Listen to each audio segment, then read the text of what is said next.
Hello and welcome back to A Better World. This is your host, Mitchell J. Rabin, and I'm very glad you're joining us again today.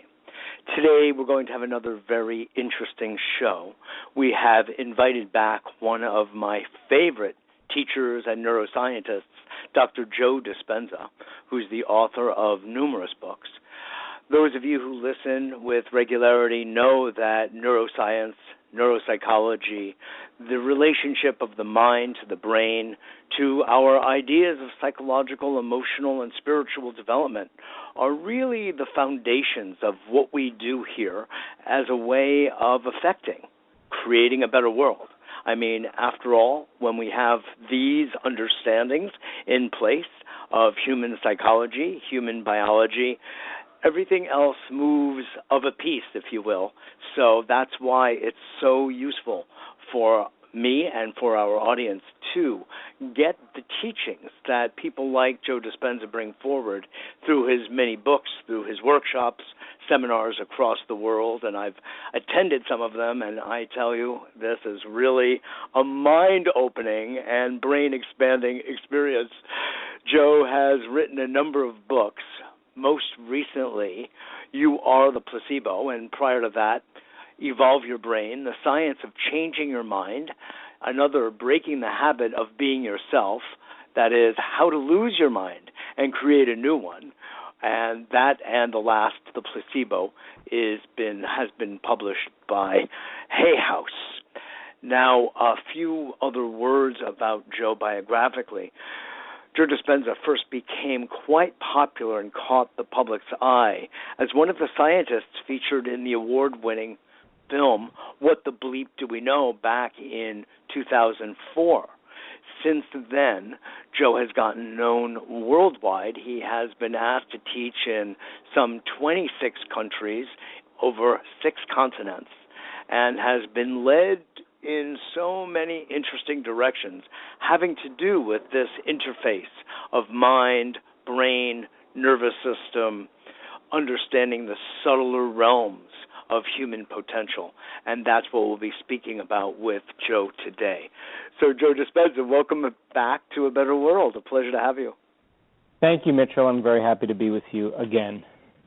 Good. I'm glad. We love having you, Joe, because your information and your experience as well, it's all so grounded in your own personal experience and personal story, just brings a light and an intelligence to the subject that I know people, literally thousands across the world, are benefiting from throughout.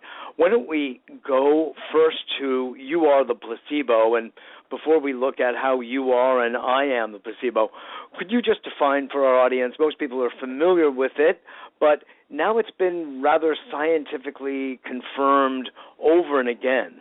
Could you just talk to us a little bit about what is placebo and the most notable studies, Joe, that you have come across that help to make the scientific case? Sure. The concept of the placebo has been around for thousands of years. We've just updated it in terms of medicine. I mean, the concept of giving somebody a sugar pill or a saline injection or performing some false surgery or procedure allows a certain percentage of people to accept, believe, and surrender without any analysis that they're getting a real substance or treatment. And they begin to program their autonomic nervous system to the thought that they're getting the real substance to make their own pharmacy of chemicals that matches the exact same chemical they think they're taking or exact same treatment they think they're receiving. So the question is it the inert substance that's doing the healing, or is it the body's innate ability to heal? So then if you understand the science of the placebo, the question is, can you teach it? Because the sugar pill then, as an example, represents a potential in the quantum field, a possibility. And so when a person gets a pill, they think, oh, I could get better. They start speculating possibility. Oh, this could be my ticket to health. When they marry that intention with an elevated emotion, it's the combination, Mitch, of a clear intention and an elevated emotion that changes our state of being from living in the past to living in the future. So instead of selecting or using a sugar pill that's a known, can you select a possibility that already exists in the quantum field, an unknown, and revisit that unknown enough times until you begin to make it known so that your biology begins to change. And so you don't really need the sugar pill once you understand how it works, because you can do the exact same mechanism, but instead of putting your belief in something outside of you, you can put your belief in something inside of you. Exactly. In fact, you're reminding me, Joe, because you're saying that this mechanism has been around with us for thousands of years. You could speculate also that in different kinds of shamanic or religious ceremonies or rituals, that it was the shaking of a rattle or the movement around somebody's head or heart or kidneys, for that matter, would represent that healing that the person wants. And that's that thought you were speaking of, that this motion or this ritual is doing what I need it to do to establish my healing. Exactly. And, there are certain variables in studying it extensively that add to the effects of mind having an effect on matter. I mean, think about it. If 81% of the people that are in a placebo study for depression get better by taking a placebo, it means then that as they're taking that substance, they're programming their autonomic nervous system to make their own pharmacy of antidepressants that actually are the same antidepressants that they think they're taking. So our nervous system becomes our own pharmacy. And so, in antiquity, it may have been the witch doctor, it may have been the shaman that induced the state for the person to change their state of being and be open to suggestibility, to be open to possibility. And so the modern-day witch doctor, the modern-day shaman, sometimes turns out to be wearing a white lab coat and a stethoscope. And that's right. Announce people into a very specific destiny, and their unconscious is even influencing them.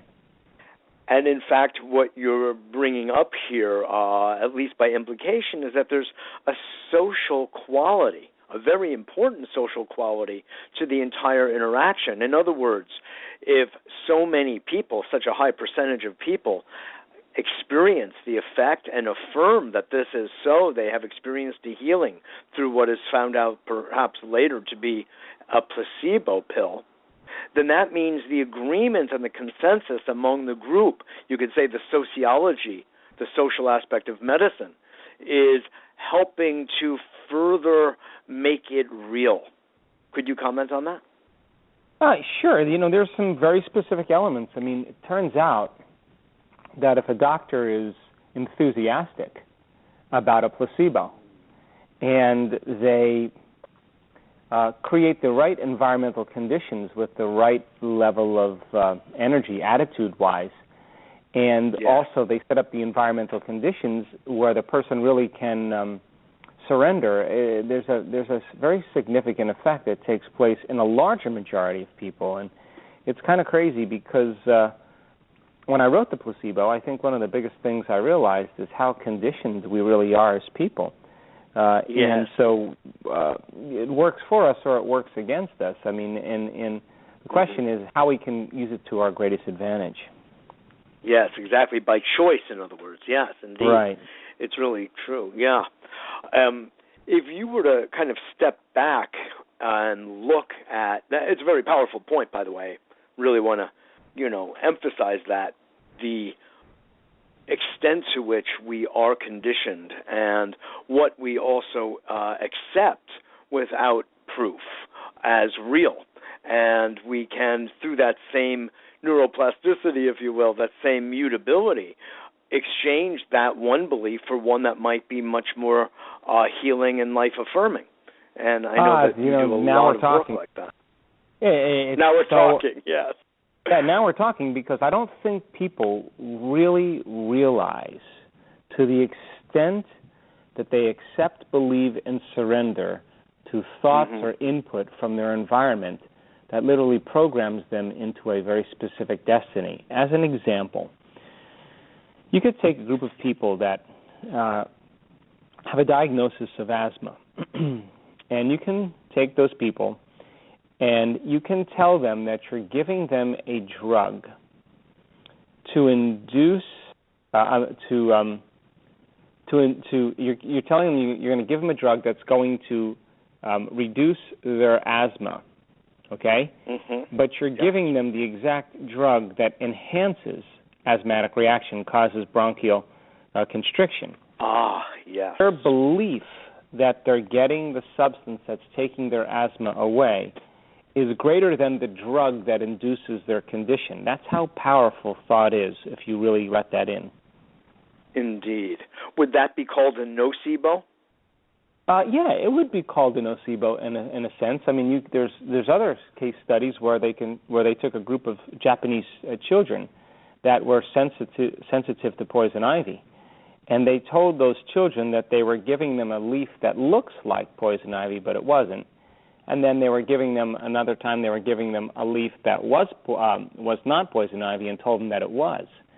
And almost all the children that got the inert substance got the rash on their arm, and all the kids that thought that they got the poison ivy, that didn't get the poison ivy but got the inert leaf, didn't get any reaction when the poison ivy was rubbed on them. So that's another example of the nocebo. I mean, that's how powerful thought can be. Yeah.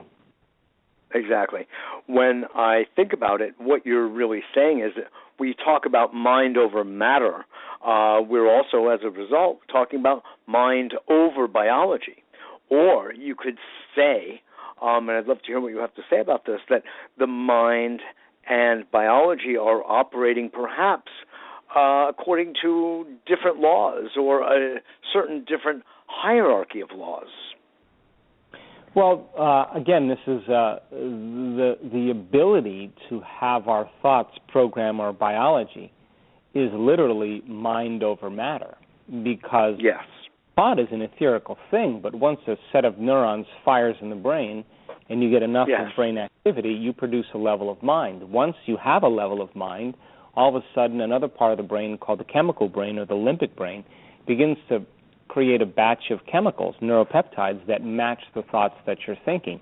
Those neuropeptides then begin to signal different hormonal centers for you to begin to feel exactly the way you were just thinking. The moment you begin to feel equal to how you're thinking, now your mind and body are working together. So here's an example. If you're thinking about some future worst-case scenario that could happen in your life, and you attend to that thought to the exclusion of everything else, the thought that you're creating produces a host of chemicals that begins to make you feel vigilant or worried or anxious. The moment you feel anxious or worried or vigilant, you're going to think more corresponding thoughts equal to that emotional state, which makes more chemicals for you to feel more anxious and vigilant and worried, which then turns on more thoughts, and you get caught in this loop of thinking and feeling. Now, how you think and how you feel creates a state of being. But the type of chemicals, the specific chemicals that you're creating, are derived from the hormones of stress. And it's a scientific fact that the long-term effects of the hormones of stress push the genetic buttons that create disease. So then if you can turn on the stress response just by thinking about the worst thing that could happen in your life, and you can't turn off the stress response, you're headed for disease, which means, by very nature, that your thoughts literally can make you sick. So your thoughts can make you sick. Is it possible, then, that your thoughts can make you well? So then teaching people, then, instead of selecting the worst thing that could happen to them, to begin to select another possibility or another potential. Now, here's the caveat.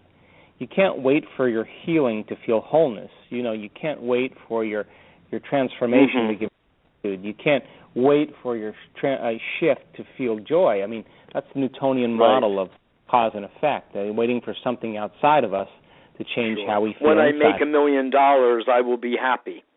Right. But the quantum model of reality is not about cause and effect. It's about causing an effect. So then you have to feel wholeness before the healing can occur. You have to be in a state of gratitude so that your body, as the unconscious mind, begins to believe that that future reality is happening to you in the present moment, because gratitude means it's happening to you or it's already happened emotionally. So then turning that battleship around and teaching people then that when they do that, literally they begin to upregulate new genes in new ways and downregulate the genes that have to do with inflammation and disease in other ways. And so when people can begin to assign meaning to what they're doing and begin to understand, the what, why, then the how becomes easier. And so that's kind of what we've done over the course of the last 3 years in teaching people how to do this.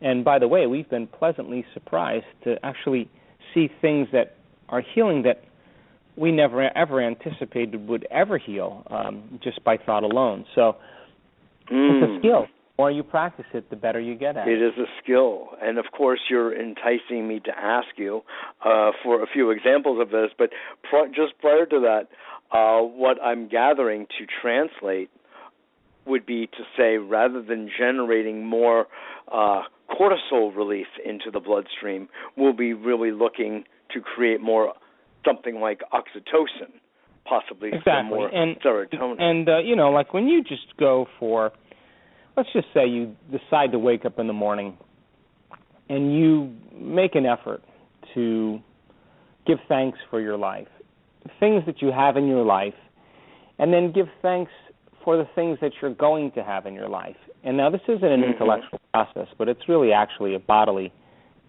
physiological process. It's really a visceral process. And you can create the emotion of gratitude, and you can linger in that emotion, even just for 10 minutes. You will secrete very specific chemicals that activate another chemical called immunoglobulin A, or IgA. That chemical is the primary defense against bacteria and viruses that your body has. And so by you just creating the chemical of gratitude, and you're able to sustain it, you're releasing about 1,400 different chemicals into your body that actually help the immune system to heal and respond. If you take a person and you have them focus on 10 minutes of anger or hostility or frustration or fear, they diminish the release of immunoglobulin A, and they secrete 1,300 different chemicals that last from 90 minutes to 2 seconds that begin to deplete the body's energy system and ultimately begin to cause the person to live in emergency mode. So that's 70% of the time for most people. So then it's no wonder that when you go to you look at a corporation or a department of some company where the whole entire company, or that whole section, that whole department is sick at the same time, and people think it's the bacteria that did it. No, the bacteria didn't make them sick. They made themselves sick because the stress hormones really weakens the immune system, because if you're mobilizing all this energy for some threat or some stress in your external environment, there's no energy in your internal environment for growth and repair. So then the person then is getting sick not because of the bacteria. Those bacteria are called opportunistic bacteria because they're waiting for an opportunity for our immune system to become compromised. So then just by changing and regulating your internal state, not only are you secreting a whole different blend of chemicals, but those chemicals are beginning to signal genes and instruct genes to begin to make a host of different other proteins that are going to support your well-being. Absolutely. That's so beautifully put, Joe. Absolutely. This is turning, you use the phrase turning around the battleship, and so much so that's the case because we have been entrained and myelinated, in fact, in certain directions about what we think is possible. That is more accurately what we've been programmed to believe is possible, and it has been rather deepened, entrenched, if you will, by various emotions, like you were talking about, shifting the emotion as one of the variables needed to make the thought have more power. So, unfortunately, it's been more in the direction, generally speaking, of narrowing possibilities rather than expanding. And I know in your work in person, when you are teaching your classes, your workshops, you are very engaged in helping people to awaken to another type of empowering their thought with the feeling of what they want to happen in their lives in the present, and how that, begins to really set the stage for X, Y, or Z to actually occur. Well, let's talk about that, because I think it's a fundamentally... Yeah, let's do it. Please. Your suggestibility, turns out that the more suggestible you are to thoughts, the less analytical you are. The less analytical you are, the more suggestible you are to certain thoughts. So a person who's highly analytical has to run everything through a filter. Now, what separates your conscious mind from your subconscious mind literally is your analytical mind. And when we're living by the hormones of stress, or we've got a diagnosis, or we have a loss or a tragedy in our life, chemicals that are created from the stress hormones actually endorse the analytical mind to go into a higher gear. When that occurs now, the brainwaves move into a higher level of beta, a higher super-aroused state, moving further away from the operating system, because as you begin to change and regulate your internal states, you begin to slow your brainwaves down, and when that occurs, the analytical mind shuts off, and you slip into the operating system where you can begin to make changes and begin to program your autonomic nervous system. So a person then is given a diagnosis of cancer or MS or whatever. The moment they get the diagnosis, the typical emotion that they feel is fear. The moment they feel fear, they could only accept, believe, and surrender. That's what suggestibility is. They'll only accept, believe, and surrender without any analysis to thoughts that are equal to their emotional state. So then they won't accept, believe, and surrender to any thoughts that are not equal to fear. They could think positively all they want, but if they're living in fear, since thoughts are the language of the brain and feelings are the language of body, their mind and body are in opposition.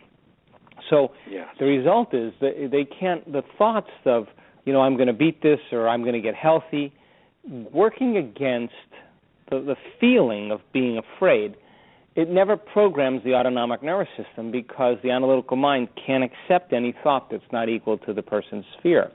So you change that person's state into a state of gratitude, and you get them beyond their fear. You get them into a whole new different state emotionally. Then let's just say they embody gratitude.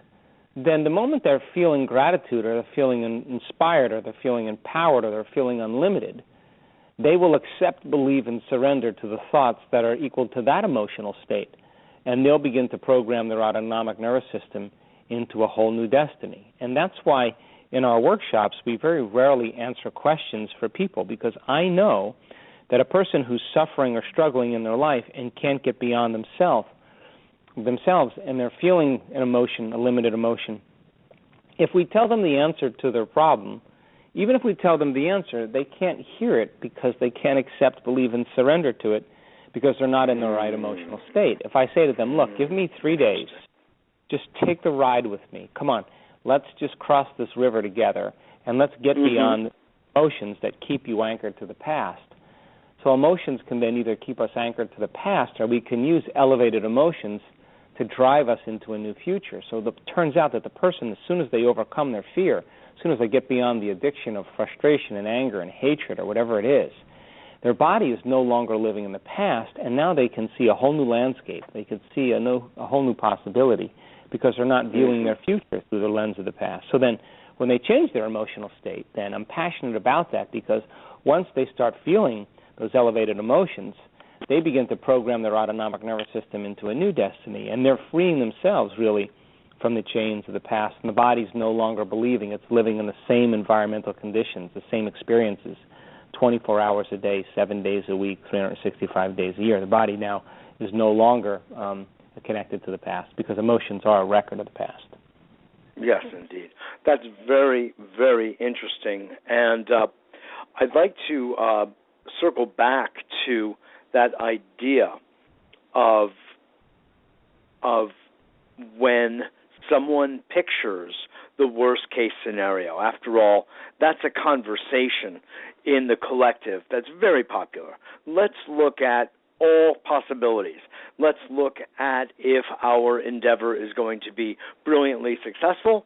But as you're saying, the brain has a negative bias anyway for, and essentially physiologically for I guess we understand it to be survival purposes.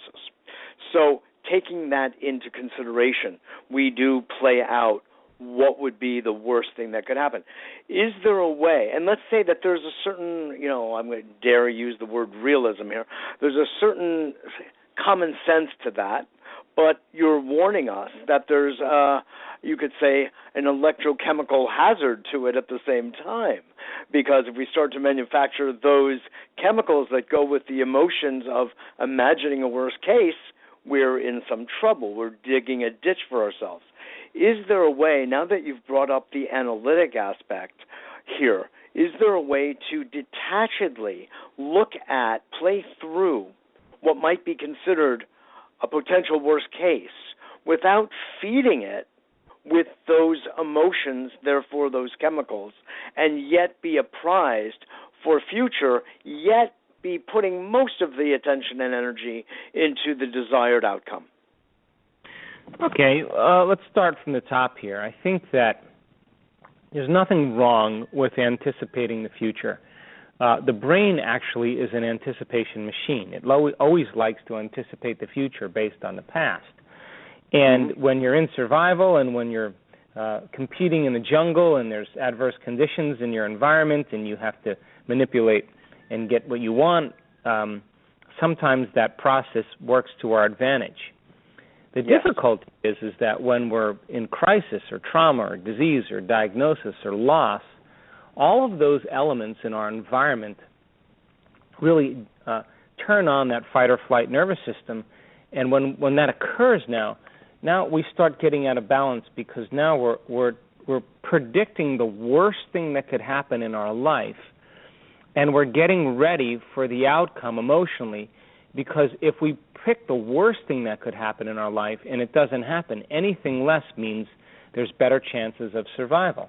So I just wrote a blog this morning for our website, and I was talking about why is it that 10 good things can happen to us in one day, and one bad thing happens to us in one day, and we remember the one bad and not the 10 good things. That's because in survival, if your environment was pressing you and you had to survive in antiquity, you better pay attention to the one mishap, because once you understand what happened, you're primed for in case it happens again, that you'll be prepared for it. That's called survival. So that survival gene's actually activated in us.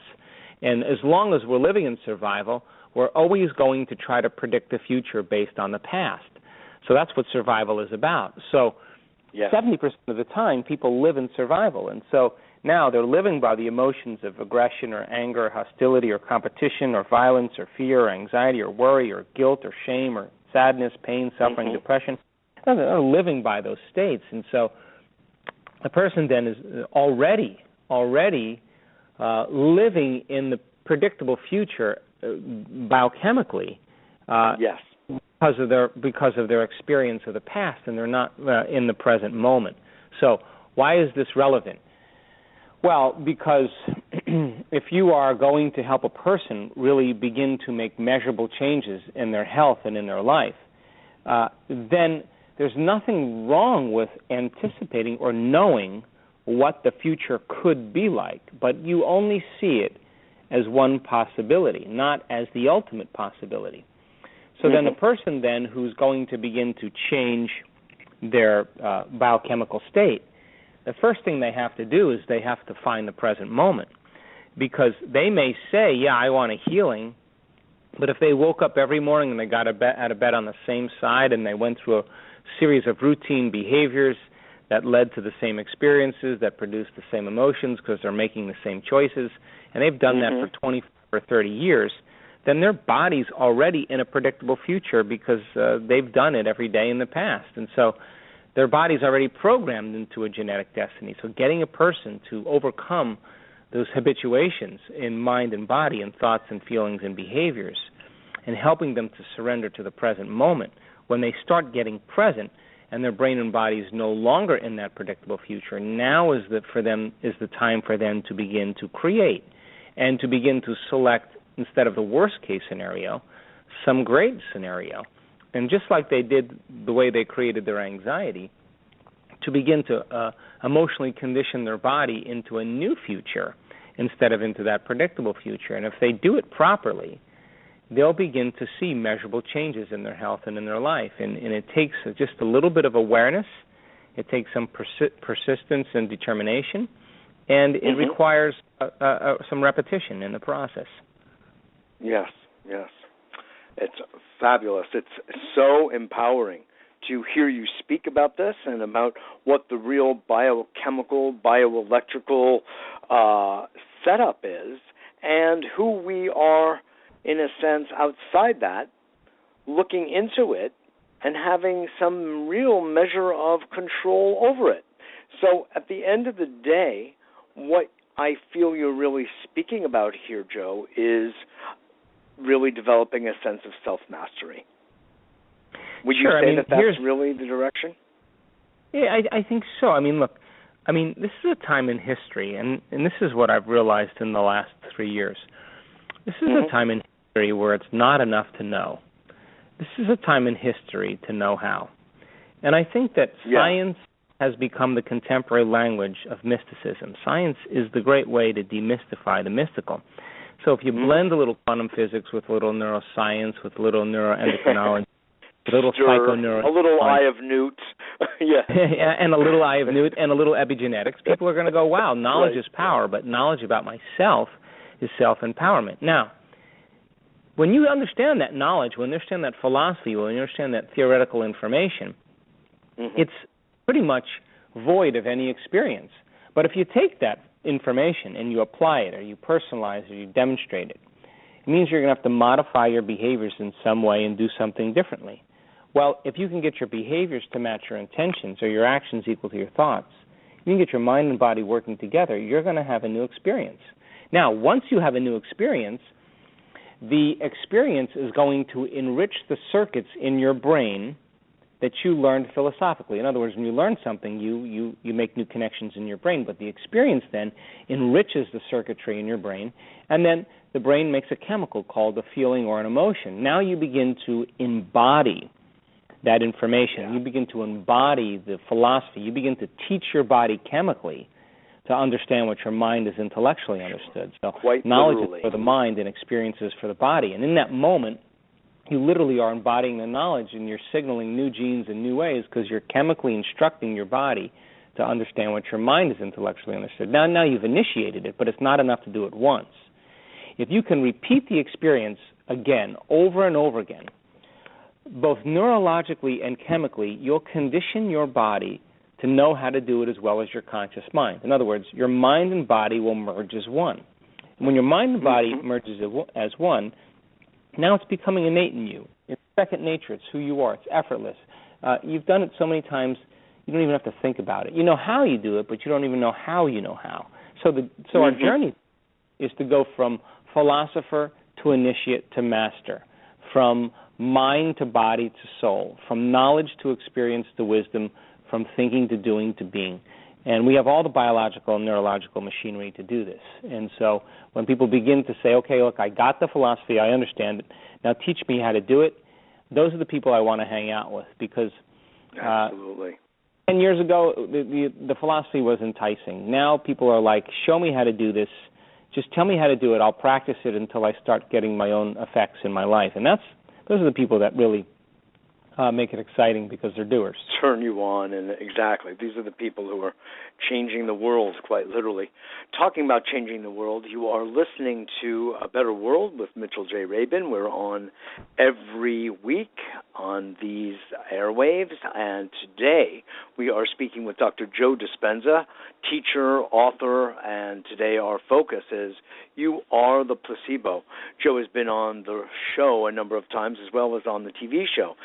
So if you do not yet get our A Better World newsletter that's sent out to some 70,000 people every single week from our office and studio here in New York City, just go to our website, abetterworld.tv, and sign up. It's a free newsletter, and it announces who we will have on each of the shows, the radio and the TV shows, and we'd love to have you part of A Better World family and community. And so, Joe Dispenza, I so enjoy listening to you and hearing what you have to say. There's so instructive and powerful. There's this, psyche and soma are really kind of getting united. This is one of the oldest stories in the world since they were disunited, by the way, some years back with the Cartesian model and to some extent the Newtonian. And so it's very much these days a time of synthesis, of fusion, of unity, and bringing together the seemingly disparate parts under one roof, which of course is also the purpose of so many different spiritual traditions. And what I see you doing, using the language of science, using the language of neuroscience and quantum physics, is bringing these under one roof and having the language of science, of course, is our language today. It's our fundamental currency, if you will. And when we understand things through that in our culture, in our society. So you're weaving these points together, allowing us to become more masterful over our present and therefore our future, is something that I have witnessed in some of the workshops you've given. I know that your teaching is a large part of what you do. Could you share some of what you're experiencing with people, what people are experiencing in your workshops and the instruments that you're using to do some of the measurements of the changes taking place?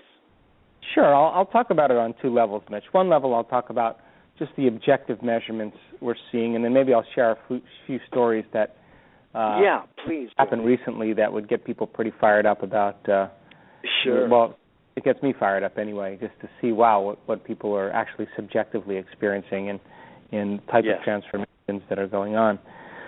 I think that in the last 3 years, we made scientific history. And the beauty behind the measurements that we're seeing and we're getting, that the person is not a Buddhist monk. They're not a nun with 40 years of dedication. They're not a Kabbalistic rabbi. They're not an academic. They're not a scholar. They're not a Zen master. They're just a common person. And I think that the common person really has to realize that the practical approach of all of this really is something that they're capable of doing. So when we started seeing the transformations happening in real time in our workshops, people with MS getting out of a wheelchair and walking, people with lupus and chronic pain and celiac disease and all these different amazing things happening in real time during our workshops, I knew in that moment that something inside of those people was happening very specifically. And this is when I decided to bring in a team of researchers and scientists and technicians to begin to measure what's going on with our students. So, for example, we do a lot of quantitative electroencephalographic studies. We measure brain activity and brain waves, and we look for 7 values in measuring how long a person can sustain a state, how coherent their brain is, if there's any lag time in the way they process information, if they have intrusive thoughts and the default mode networks in their brain are too overactive. We're measuring how fast they move into meditation, and then we're looking at the amount of energy that's taking place in their brain. And so what we do, we've looked at thousands and thousands of brains at this point, and some people we just measure their brain before they come to the workshop. They go through 4.5 days of training, and then we measure their brain after 4.5 days, and we see what type of changes took place: anxiety, depression, cyclic mood problems. We've seen a lot of those changes happen with people just in 4 days of doing the work. We also know that that when we grab people and we set them down and we measure their brains during a meditation in real time, we can gather vital information about what's happening in that person's internal and subjective experience. And I also know a lot about how not to change the brain, because I can tell you without a doubt that the brain will never change the brain, that the program will never change the program, that the personality will never change the personality, that the ego never changes the ego, that matter never changes matter. It's only when we become pure consciousness, when we become nobody, no one, no thing, no where, and no time, when we are a impossibility. In other words, you are going to heal by thought alone, then you have to become thought alone.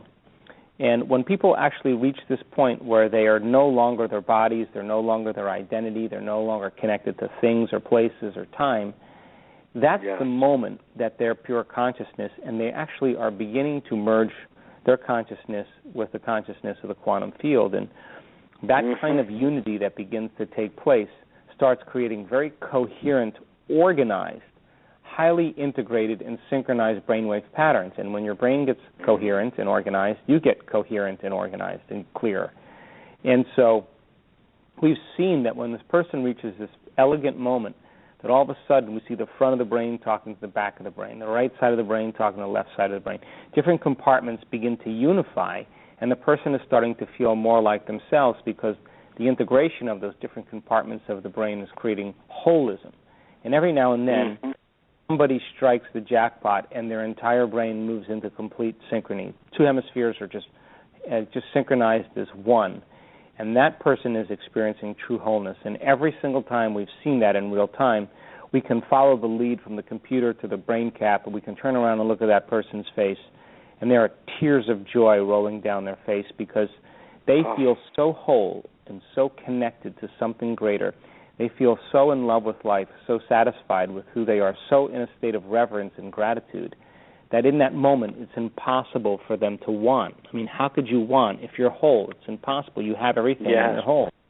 And that's the moment that we've seen some pretty miraculous things occur. So I've done a lot of real-time measurements, and we know what works in the brain. We can teach how to induce students to fall into those states, and our students can do it in 2 seconds, and 4 seconds, and 9 seconds, and 13 seconds, and 18 seconds, 22 seconds, because it's a skill. They just know when they're there and when they're not, and that becomes very significant when it comes time to actually execute and regulate internal changes.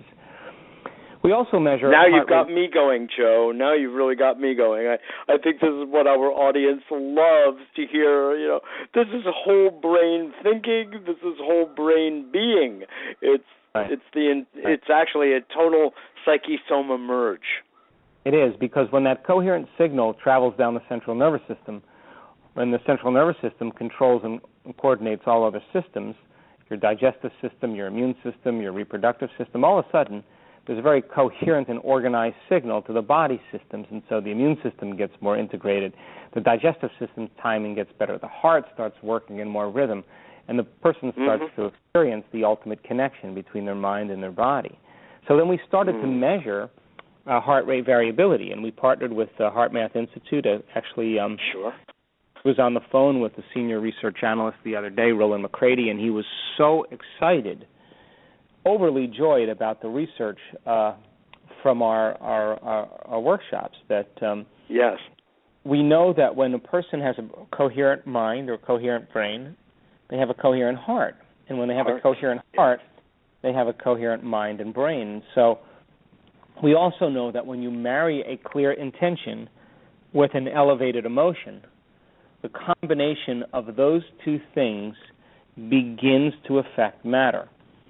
So then our students then are taught how to regulate and sustain elevated emotional states from their heart center of gratitude, of invincibility, of joy, of wholeness, of inspiration, of enthusiasm, of care, kindness, compassion. Those elevated states, that's the place we create from. The other centers in the body below then, hormonal centers, have everything to do with survival.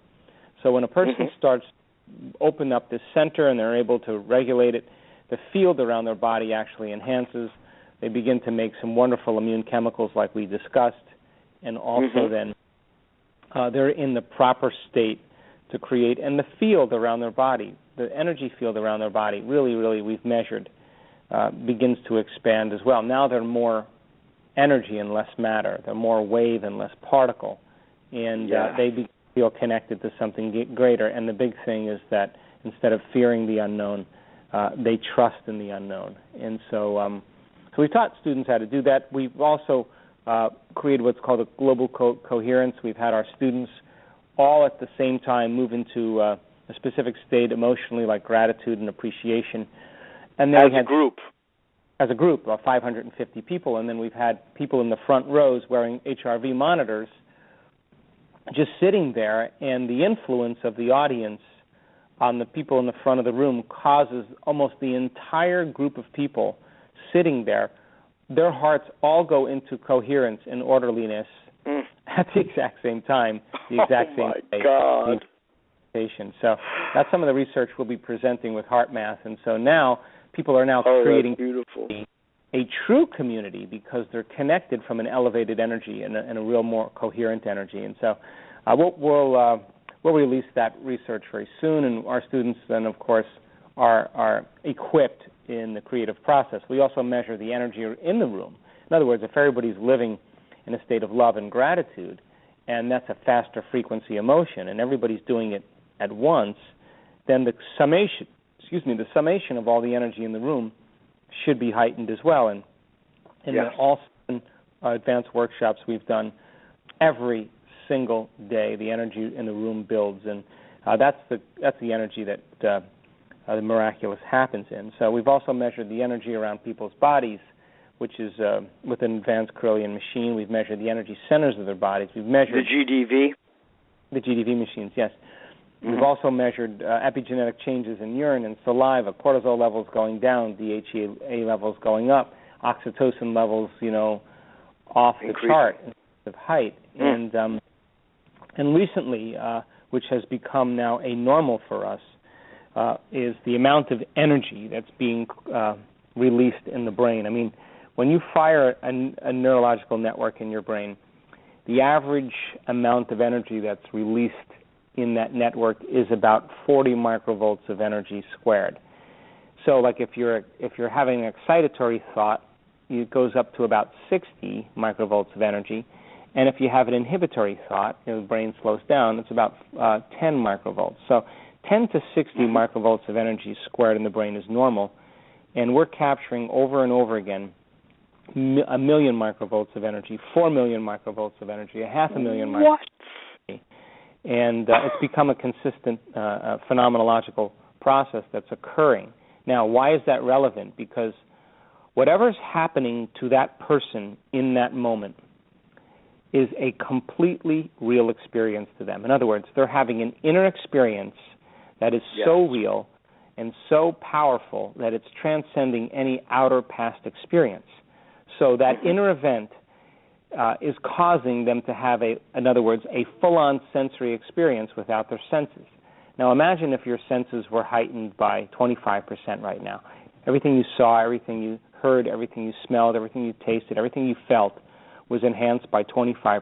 We could say that your awareness of reality would be enhanced as well. Well, in every single case, a person's having a very mystical experience, and since experience then enriches the brain, and since experience produces chemicals called emotions, if they have a high-amplitude experience like that that's not in conventional world but is in the other world, their brain and body literally are moving out of the past because the experience then is reorganizing the circuits in their brain, and the chemistry from the experience is beginning to signal new genes in new ways, and we've seen instantaneous and spontaneous remissions happen right in one experience, and it's becoming quite the phenomenon. We were just in Germany just a couple of weeks ago, and this one woman had between 500,000 and 1 million microvolts of energy sustained for 17 minutes.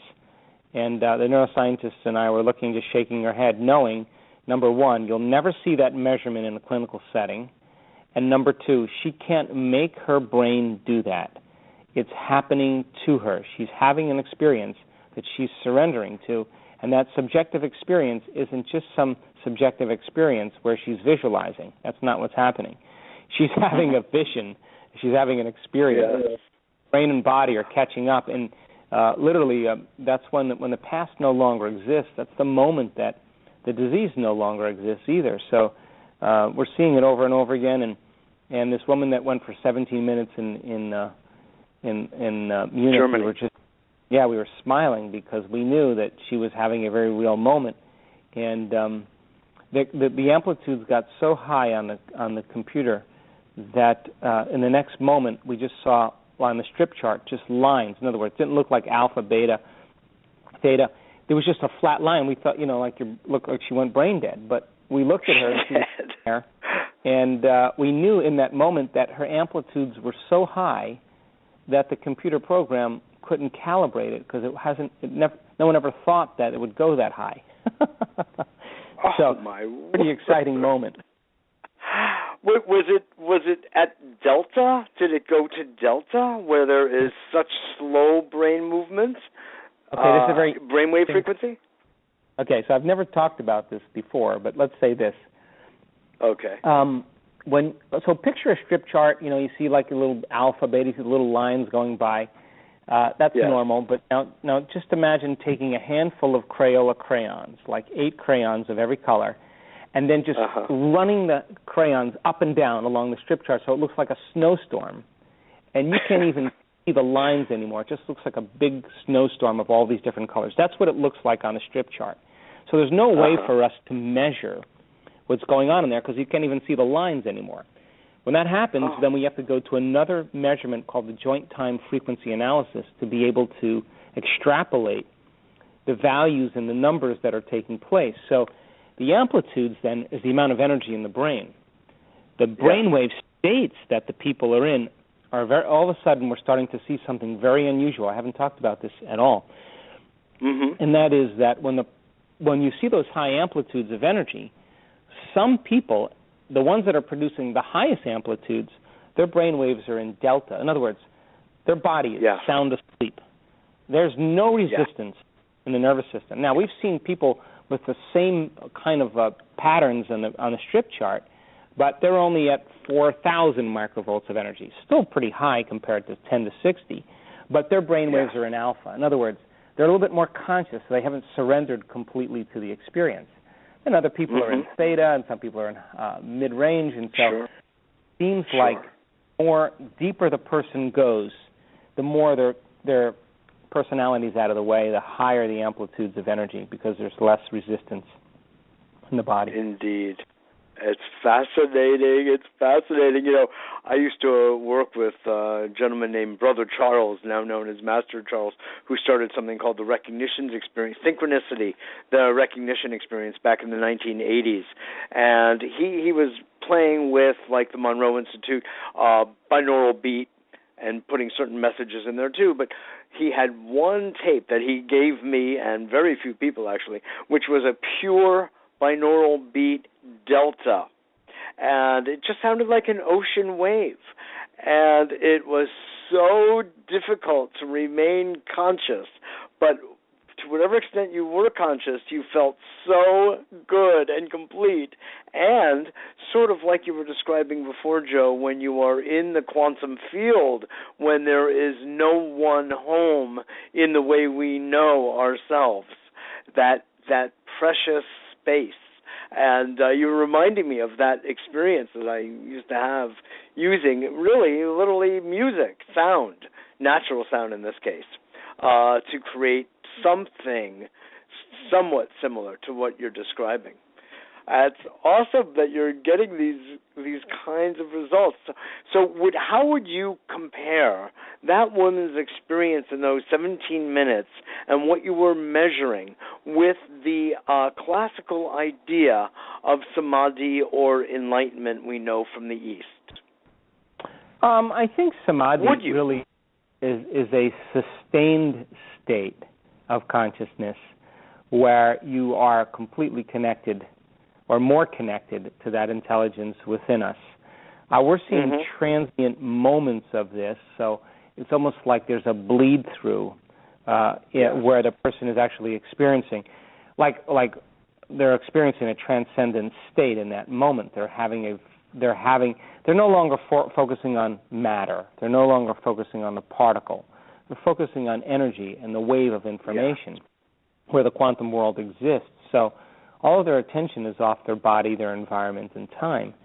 And so when we've seen this, where a person actually has slipped into this state and they have that kind of coherence, we've had neuroscientists and scientists come and observe our students and say, oh, they're having a seizure.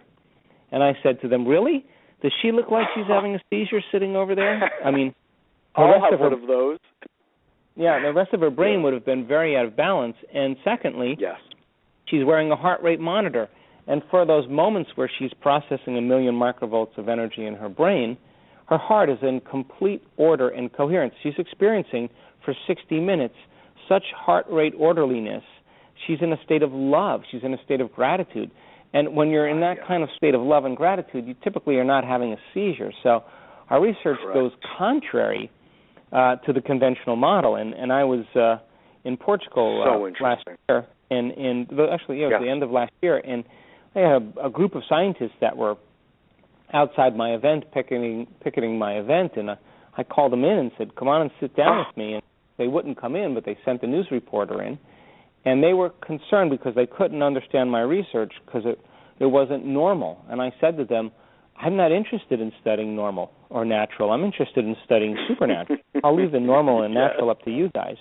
I want the phenomenological stuff that's outside of the box. And, and if it's happening so often, which it is now, and it's happening so consistently, a new model has to be created. And that's where when it gets exciting. It gets super exciting.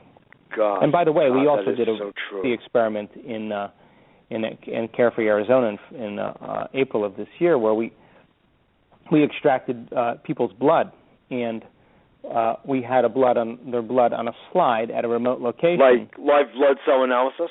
Live blood cell analysis. And when the person had an amplitude that jumped in their brain, at the exact same moment there was a jump in amplitude in their brain. At a remote location, there was a reorganization of their blood at the exact same moment. So there's a kind of a non-local phenomenon that happened as well that was really cool. My. Oh, that is so cool. And I know at that same workshop of perhaps the year before, you had some phenomenal healings that took place with tumors that had been embedded chronically in people's bodies, just literally falling off after doing the work that you've been essentially modeling and instructing people to do. Well, as I said when we started this interview, I am on a daily basis, if not a weekly basis, I am pretty surprised at some of the things that we're seeing that, just the power of the common. You are living in a state of blissful humility. You are I am very humbled by the whole magic. Thing because it's really quite majestic. I was just in Australia, and I'll tell you a quick story before we finish here. Young guy gets involved in a very serious car accident. His face smashes into the windshield. It breaks every bone in his face, flattened his whole entire facial structure, and they reconstructed his face with titanium. And problem is that when you hit something that hard in the brain or the head decelerates, the brain slushes back and forth.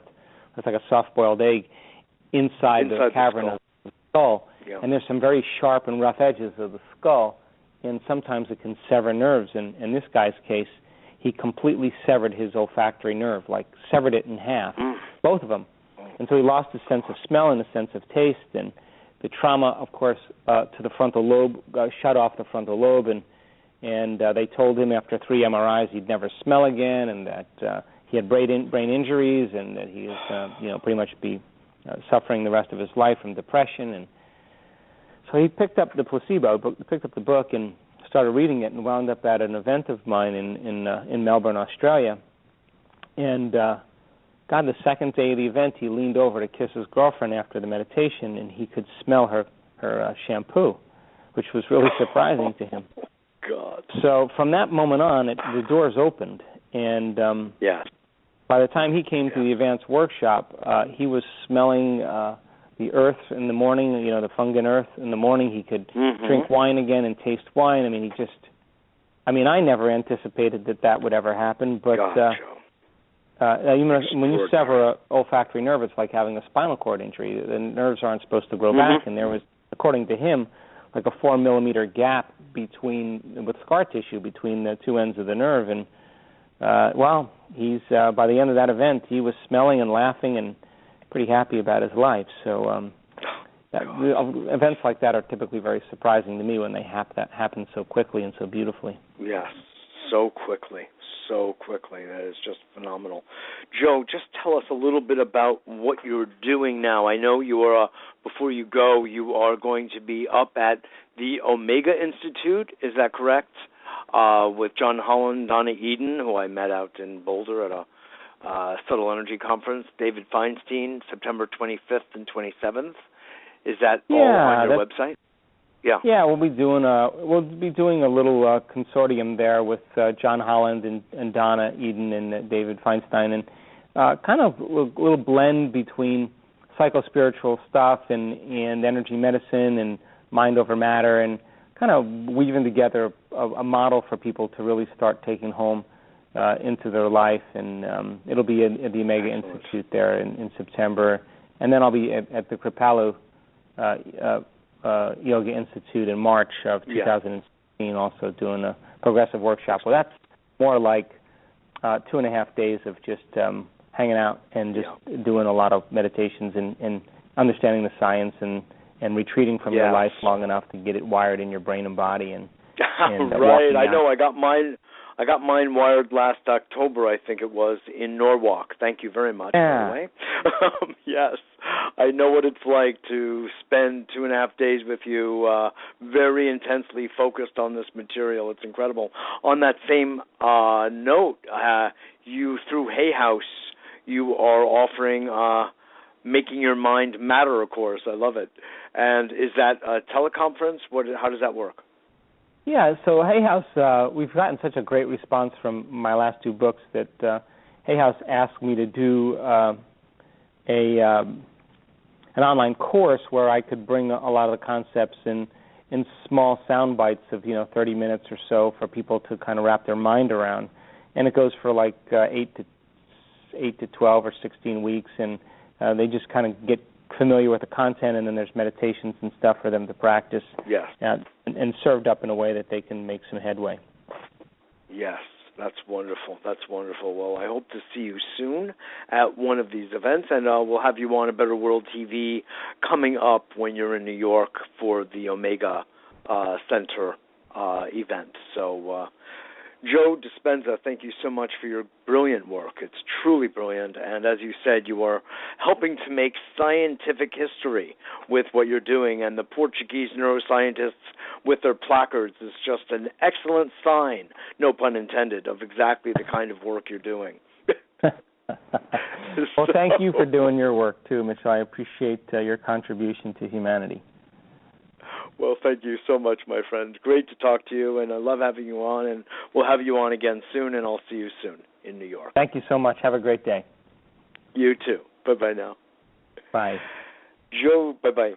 Dr. Joe Dispenza, just as I said at the beginning, just truly one of my favorite teachers, and he articulates that relationship between mind and body and brain, the chemistry therein, and the power of our mind to intend, to conceive, and how to link our intention and our imagery, essentially, with elevated states of being that come through simple emotions, such as gratitude, the experience, we didn't talk about it, but of beauty, of awe, of love, of a moment of compassion, of a moment of tenderness. These types of very special, very simple, and very available kinds of emotions, when linked, because those, as he so well put it, emotions and feelings are the language of the body, and thoughts the language of the brain, and nourishment, by the way. And when these two are brought together, unified field, the results are, well, you want to talk about human potential? That's what's happening. That is what's happening. So I have experienced, I've known Joe for some years now. I've been to several of his workshops myself personally, and it's a major, major piece of my understanding of the way the system works. psychobiology, psychospirituality, however you want to put it, it doesn't matter. We are putting measurements, metrics to phenomena occurring in the brain, the heart, the nervous system that is demonstrating the way certain states allow for certain kinds of mending and healing of a level, like the story in Australia of the young man who lost his sense of smell through the severing of his olfactory nerve. Now, how in the world can you explain how that scar tissue, 4 millimeters apart, would come back together, reunite, unless a question I had asked at the beginning about operating according to different laws, and that's just one way of expressing it. But what we do seem to know is these elevated states of mind, body, consciousness, and I really put it that way deliberately, allow for becoming whole again, if you will, like the stories Joe was telling about wholeness early on, and front, back, right, left of the brain, and then measuring through the HeartMath Institute, which we've had on the show a few times and love their work. Again, with the coherence of the heart matching that of the brain. Do you see? This is called the new human. Forget the whole transhuman thing, You don't have to add computer chips to the body for it to become super. We already have the chemistry, we already have the electricity, and we have that access to human will and access to the self beyond the ordinary personality self. So magic can really happen, that level of soul, that eternal nature of ours that goes beyond what we imagine and includes, by the way, so much of what we imagine. I also want to bring to bear that the book, You Are the Placebo, phenomenal read, by the way. It's just chock full of study after study showing, demonstrating scientifically how the mind operates relative to the body and the power therein. It's for people who are, I love this word, skeptical, people who are, another way of saying that is people who hold themselves back from just encountering certain truths that are really present in our world, but just don't know how to organize it. Don't worry. Allow yourself to be in the face of things that seem impossible, and soon you will too will be impossibly smart. That's what happens.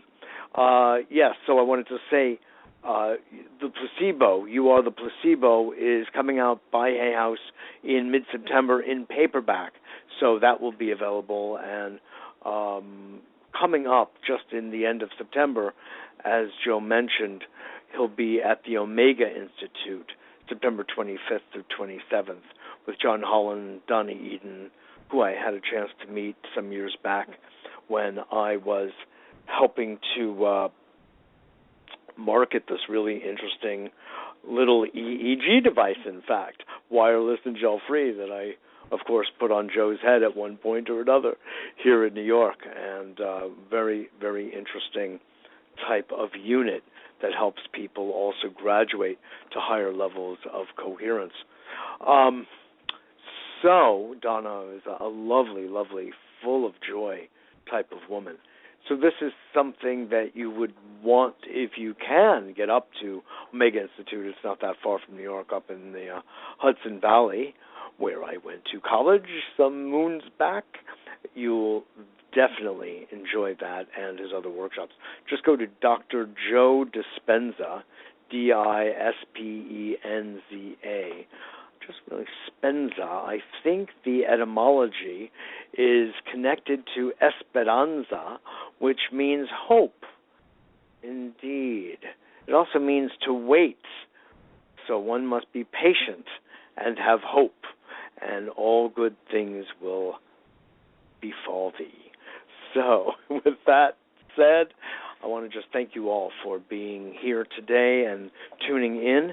If you want, go to our radio archive at betterworld.tv and put in Joe's name, and you can hear my previous interviews with him and on A Better World TV, which we'll be doing more of in the very near future. Thanks again for joining. Get our newsletter, as I reminded you earlier, at abetterworld.tv. Thanks so much for being part of our community. Pass this on to friends as well, and others, scientists who you feel, doctors, should have access to this kind of breakthrough, pioneering type of information, because it's literally world-changing. On that note, thanks so much again for joining, and I look forward to seeing you all next week.